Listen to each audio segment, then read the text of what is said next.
आजच्या या सेशन मध्ये सर्वांचे स्वागत.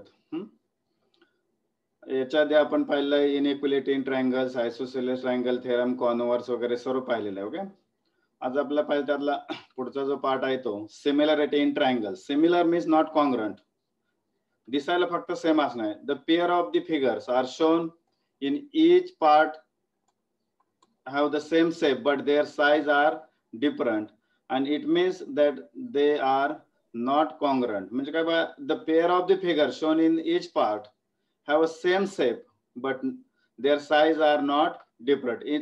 It means that they are not congruent. म्हणजे दिसायला सारखे पण सेम नसणार आहे, तंतोतंत जुळणं. आपण कॉंग्रन्स ऑफ ट्रायंगल मध्ये पाहिलं होतं, ट्रायंगल मॅच होत होते एकमेकांवरती, इथं मॅच होत नाहीत. Such like looking figures are called similar figures. For example, these two triangles, but shape of these two triangles are same but sides are not equal. In similar triangles, angles are congruent but sides are in proportion. In congruent triangle, sides also congruent and angle also congruent. This is the difference. या ठिकाणी shape बघा तुम्ही कसे आहे त्याचे. हा मोठा shape आहे, हा लहान आहे, पण कसे आहे ते सिमिलर आहे. थोडक्यात आपला फोटो इमेज, आपला फोटो आणि आपण हे कशाचे उदाहरण आहे, सिमिलॅरिटीज उदाहरण आहे.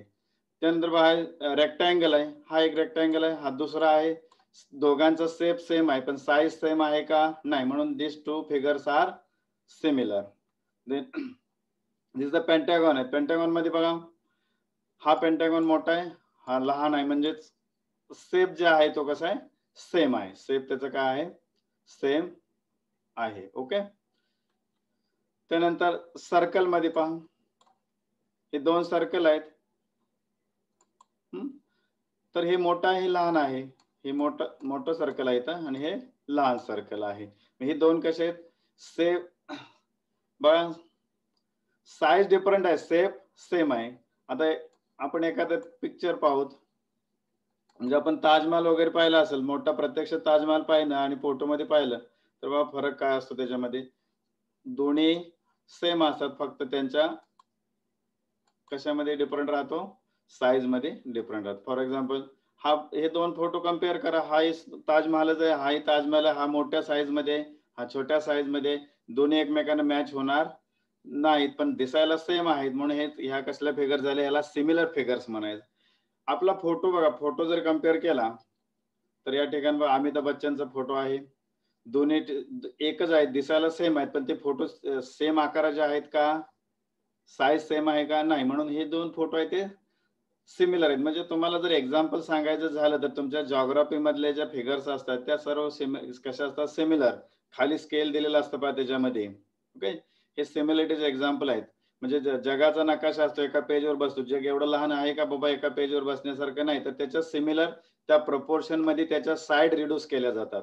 ओके, फोटो आपण आणि आपला फोटो पासपोर्ट साईज मध्ये बसतो, म्हणजे थोडक्यात डायमेन्शन चेंज केल्या जातात. शेप सेम राहतो, फक्त साईज चेंज केली. सिमिलरिटी एवढं लक्षात ठेवा. ओके, सिमिलरिटी हा कन्सेप्ट क्लिअर झाला. Similarity is not congruent. If the ratio of the sides of the figure is same, then these two figures are similar. हे लक्षात ठेवा. Every congruent triangle is a similar, but every similar triangle is not congruent. हाही concept लक्षात ठेवा. यामध्ये similarity of triangles. In triangle ABC दोन triangle आहेत आणि triangle PQR, angle A congruent angle P, angle A congruent angle P. इथं आपल्याला दाखवलं angle A congruent angle P, angle B congruent angle C, angle B congruent angle Q. Okay, and angle C congruent angle R, and side AB divided by this side divided by PQ, BC divided by QR, and AC divided by PR. ह्या sides कशा आहेत, proportion मध्ये आहेत. Similar triangle मध्ये angle congruent असतात आणि side ह्या proportion मध्ये असतात. If two triangles are similar, then sides are in proportion and angles are congruent, ही कॉन्सेप्ट लक्षात ठेवायचं. Therefore then the triangle ABC and triangle PQR are called similar triangles.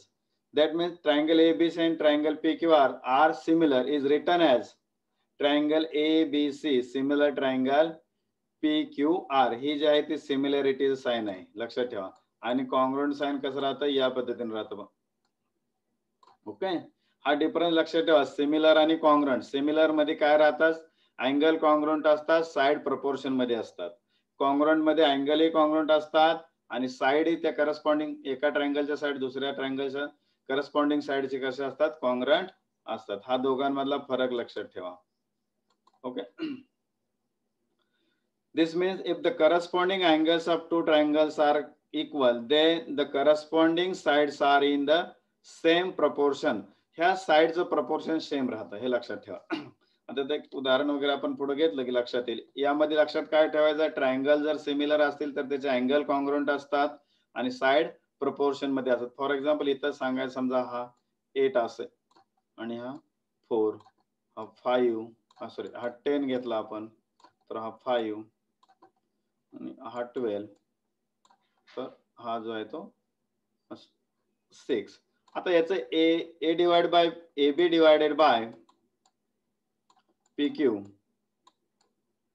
AB equal to 8 divide AB equal to 8 आणि PQ equal to 4. किती येईल, 2 divide by 1. म्हणजे हा ratio आला काय, 2 ॲज 1. बघा प्रत्येकाचं करून बघा. 10 डिवाइड बाय इथं BC डिवाइड बाय QR करा. 10 divide by 5 equal to 2 divide by 1. 5 as 2. त्यानंतर AC divide by PR 12 divided by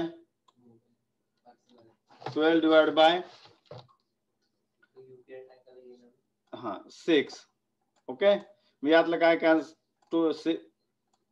6 as 2 12, म्हणजे इथं 2 डिवाइड बाय 1. हा रेशो जो आहे तो काय आला सर्वांचा, 2 ॲज 1. रेशो सेम असणार, हे लक्षात ठेवा. साइड प्रपोर्शन आले का रेशो कसं, त्याचा जो रेशो असणार आहे ते इक्वल प्रपोर्शन मध्ये असतील साइड, यातून आपल्याला लक्षात ठेवायचं. ओके, आता सिमिलरिटी हा कॉन्सेप्ट तुम्हाला समजलेला आहे. ओके, आता त्यामधले बेस्ट काय एक्झाम्पल सोडवण्यासाठी कंडिशन लक्षात ठेवायचं. बघा, if corresponding angle of two triangles are equal, then the two triangles are similar. Second concept, if two triangles are similar, then their corresponding sides are in proportion and the corresponding angles are congruent. ह्या दोन concept लक्षात ठेवा. If corresponding angle of two triangles are equal, then two triangles are similar. म्हणजे equilateral triangle always similar and always similar. कारण त्याचे angle congruent राहतात. कुठला equilateral triangle घ्या, त्याचे साइड डिफरंट, लेंथ डिफरंट असू शकते, पण अँगल हे 60 डिग्रीचे असणार आहेत. If two triangles are similar, then the corresponding sides are in proportion. जर दोन ट्रायंगल सिमिलर असतील, साइड्स आर इन प्रपोर्शन आणि the corresponding angles are congruent. ह्या दोन कॉन्सेप्ट लक्षात ठेवा, 10वी साठी फार महत्वाच्या आहेत. आता यातला आपण प्रॅक्टिस सेट 3.5 घेऊ. प्रॅक्टिस सेट 3.5 काय बा, practice set 3.5. Triangle, first in triangle XYZ, similar triangle LMN, write the corresponding angles. Write the corresponding angles of the two triangles and also write the ratio of corresponding sides. आता 1:1 correspondence चुकाय नाही, तर साधं लक्षात ठेवायचं. साइडचा ratio काय येणार आहे, X. बघा जरा कलर चेंज करतो मी इथं. पहिला घ्यायचा XY divide by LM, YZ divide by MN, XZ divide by LN आणि angle X divide by L, Y divide by M, Z divide, sorry, angle X equal to L, Y equal to M, Z equal to EN. Okay, बघा त्यानुसार आपल्याला diagram. in triangle XY, Z, triangle LMN, triangle XYZ, similar triangle LMN is given. Then congruent corresponding angles of the two triangles, angle X and angle L. Angle X equal to angle L. Angle Y equal to angle M. इथे indication होते बाजूला M आणि N. Angle Z equal to angle N. Okay, this is the corresponding angles of the two triangles.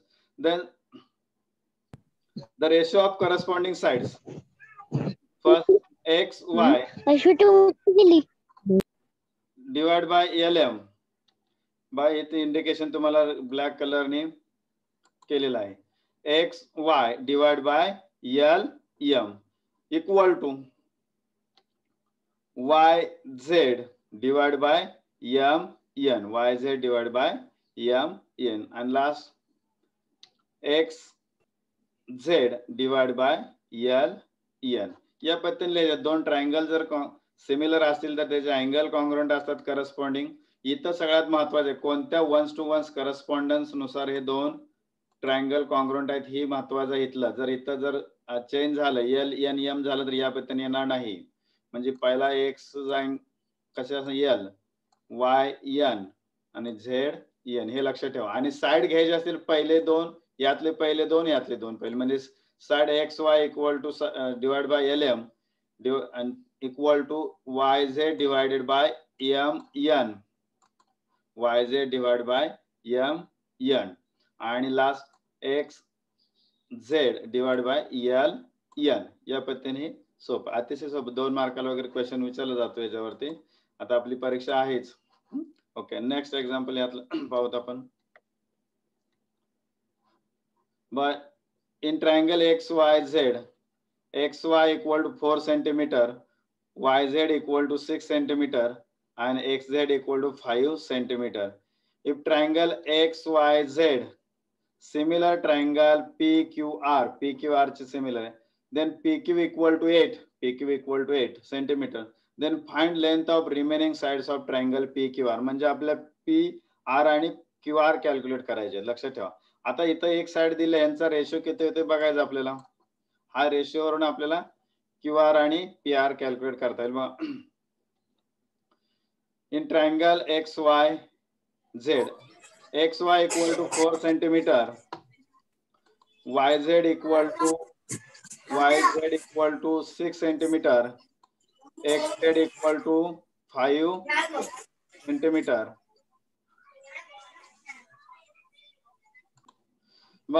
या side दिलेत आपला. Okay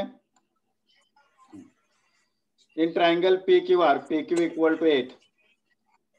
आता हे दोन ट्रायंगल जर सिमिलर असतील तर साइड कशा असणार आहे प्रपोर्शन मध्ये असतील. ओके काय triangle XYZ similar triangle PQR given XY if the two triangles are similar then the corresponding sides are in proportion. XY divided by PQ equal to YZ divided by QR. तुम्हाला इथे green होत झाले तर साइडला दिसतील. and last XZ divided by PR. CSCT म्हणजे corresponding sides of similar triangles.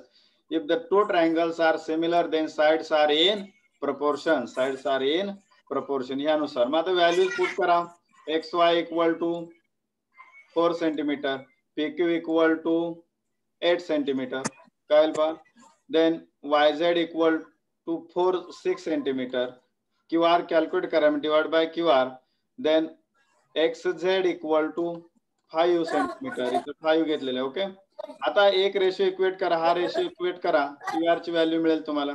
कळेल 4/QR 4/8 equal to 6/QR. Cross multiplication काय बा QR equal to 6 × 8 divide by 4. बघ QR इक्वल टू काय होईल इथे क्रॉस मल्टिप्लिकेशन होईल 8 × 6 इथे 6 × 8 आलं. मल्टिप्लाय बाय 4 आला. आपण इकडे डिवाइड घेतलाय डायरेक्ट स्टेप घेतलेले. भाग घालवा इथं काय आलं 4 दुने 8. मग QR equal to 12. QR equal to 12 म्हणजे QR ची व्हॅल्यू मिळाली आपले 12. ओके देन हा रेशो घ्या आता, टेक दिस रेशो, हे हा आणि हा रेशो घ्या. Okay, 4/8 equal to 5/PR. 4/8 equal to 5/PR. परत क्रॉस मल्टिप्लिकेशन करा. PR equal to 5 × 8 divide by 4. ही कशा लक्षात ठेवा, इथं एक स्टेप वाढवून देतो मी तुम्हाला. हा क्रॉस मल्टिप्लिकेशन करा. 4PR इक्वल टू 8 × 5 आणि पुढच्या स्टेपला 4 ने डिवाइड करायचं, डिवाइड बाय 4 म्हणजे ही स्टेप येईल.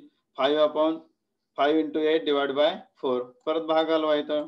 4 × 4 डिवाइड बाय 8 डिवाइड बाय 4, 4 × 2 8. इथं काय 5 × 2 10. PR equal to 10 centimeter. PR ची लेंथ आपल्याला किती मिळाली? 10 centimeter. Therefore, the length of remaining sides of triangle PQR are 12 centimeter and 10 centimeter. यामध्ये अवघड असं काय नाही. नेक्स्ट एक्झाम्पल काय बा, draw a sketch of pair of similar triangles, label them, show their corresponding angle by same sign, show the length of corresponding side by number in proportion. आता इथं sketch करायचं, तुम्ही तुमच्या मनाने लेंथ घेऊ शकता. आपण काढलेलं आहे triangle XYZ, XY equal to 8 centimeter, YZ equal to 10 centimeter आणि XZ इक्वल टू 8 सेंटीमीटर. दुसरा ट्रायंगल आहे in triangle LMN, LM equal to 4 centimeter, MN equal to 5 centimeter आणि ELN इक्वल टू 3 सेंटीमीटर. आता इन ट्रायंगल XYZ आणि triangle LMN, angle X congruent angle L. Okay, then angle Y congruent angle M, angle Y congruent angle M, angle Z congruent angle N. हे आपण समान मापाचे काढले थोडक्यात. इथं जर इंडिकेशन केलं आपण, हा X आहे, हा L, हे कॉन्ग्रुएंट आहेत. नंतर Y congruent M, Z congruent angle N. Okay, हे सेम इंडिकेशन केलेत. आता साइड्स बघायचं आपल्या प्रपोर्शन मध्ये कोणकोणते आहेत. XY divide by LM equal to, बघा हा जर रेशो घडला, हे सर्व ratio XY divide by LM, XY किती आहे 8 सेंटीमीटर, डिवाइड बाय LM किती आहे 4 आहे. काय तो रेशो बघा, 4 × 4:8 म्हणजे 2 डिवाइड बाय 1 आला रेशो. म्हणजे या दोघांचा रेशो 8 डिवाइड बाय 4 किती येणार आहे 2:1 येईल. त्यानंतर 10 डिवाइड बाय 5 हा सुद्धा 2:1 येईल आणि 6 डिवाइड बाय 3 हा सुद्धा रेशो किती येणार आहे 2:1. म्हणजे याचा अर्थ काय सांगता येईल आपल्याला, ratio of corresponding sides of similar triangles are constant. Ratio हा कॉन्स्टंट असतो, लक्षात ठेवा. म्हणजे 2:1 आले आपण ह्या मेजर घेऊन ट्रायंगल ड्रॉ केले तर. सेम अँगल आहे, जर साइड प्रपोर्शन मध्ये असतील तर त्याचे अँगल ऑटोमॅटिकली त्या ट्रायंगलचे कॉन्ग्रुएंट असतात. Therefore triangle XYZ similar triangle LMN. Okay, आता या ठिकाणी आपला प्रॅक्टिस सेट 3.5 संपला. आता थोडस आपण प्रॉब्लेम सेट 3 मधला पहिला जो पार्ट आहे तो घेऊ. ओके, मग problem set 3. Choose the correct alternative answer for the following questions.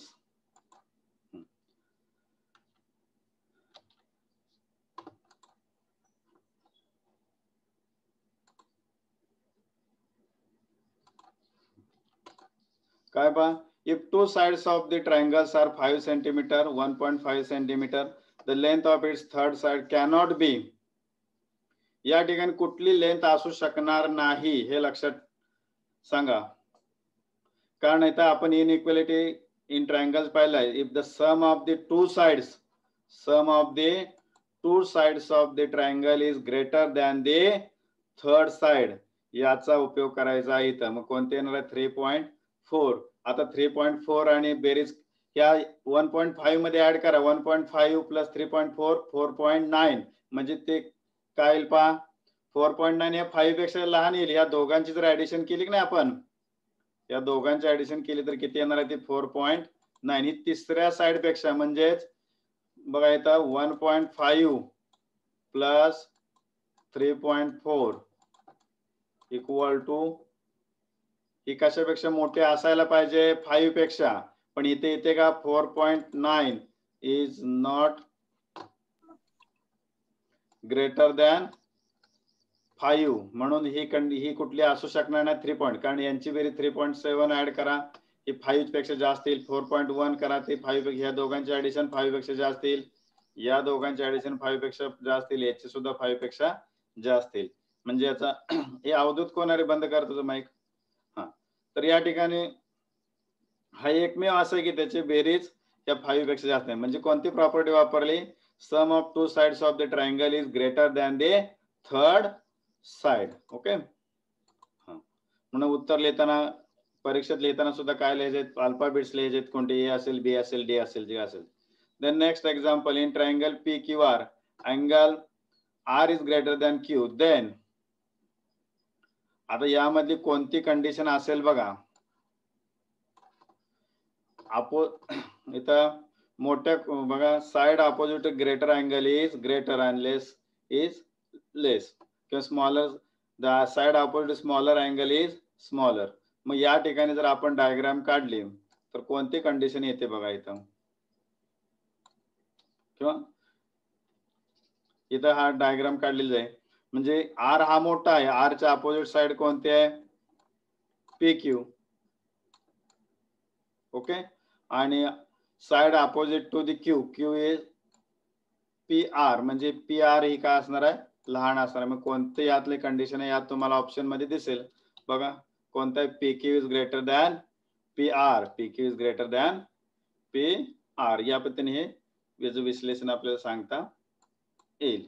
Next example, by in triangle T P Q angle T is 65, angle P is 95, which of the following is statement true. आता कुठलं statement true आहे बघा, सांगा यातलं कुठलं statement true असेल. इथं diagram काढतो पाहिजे तर बाजूला कुठला येतात, T P Q angle T 65, angle Q sorry P 95. आता आपला अँगल जो क्यू आहे तो कॅल्क्युलेट करायचा आहे. अँगल क्यू कॅल्क्युलेट आपल्याला माहित आहे, sum of measure of all angles of the triangle is 180. 180 मध्ये मायनस करायची, दोघांची बेरीज करून 65 प्लस 95 160 आला, म्हणजे 180 मायनस 160 इक्वल टू काय 20, म्हणजे हा अँगल किती झाला 20. आता यामधलं काय बघा, विच स्टेटमेंट बघा, P Q is greater than, P Q is greater than T P. पहिली कंडिशन बघा ट्रू आहे का, इज ट्रू विचारले, P Q is greater than, हो सर ट्रू आहे. हा, P Q is greater than TP, P Q is greater than T, P Q is greater than TP, TP पेक्षा मोठी आहे. टीपी जे आहे ते, टीपी मोठी आहे का, P Q is less than TP म्हणता येतं, ही मोठी नाही. दुसरे बघा, P Q is less than T Q आहे, P Q is less than T Q, हा 90 चा आहे, आणि हा 65 म्हणजे मोठा कोणता आहे, हा 90 आहे. त्याच्या अपोजिट साइड कुठले येणार आहे, टी क्यू. टी क्यू ही ग्रेटर असणार आहे कोणापेक्षा, पी क्यू पेक्षा ग्रेटर असणार आहे. म्हणून कोणती कंडिशन येणार आहे, दुसरी जी कंडिशन आहे ती बरोबर असेल. बाकीच्या कंडिशन आपल्याला लिहायचेच नाहीत, ट्रू विचारली होती इथं आपल्याला सापडलेले आहे. ओके, बर, या ठिकाणी आपलं प्रॉब्लेम सेट मधले ऑब्जेक्टिव्ह संपलेले आहेत.